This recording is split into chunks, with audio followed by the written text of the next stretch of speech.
এই সংসারের প্রত্যেক পুরুষ নারীকে ছাড়া অপূর্ণই থাকবেন। সেই জন্যই তো শিবের পূর্বে গৌরী, রামের পূর্বে সীতা মায়ের এবং নারায়ণের পূর্বে লক্ষ্মীর নাম নেওয়া হয়। আর সেই জন্যই রাধা হলো কৃষ্ণের প্রাণ।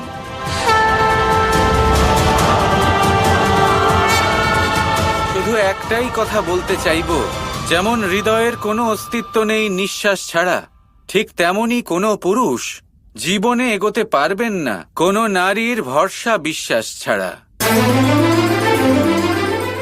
আজ রাধার সাথে সাথে এই সংসারের প্রত্যেক নারীকে আমি মন থেকে প্রণাম জানাচ্ছি।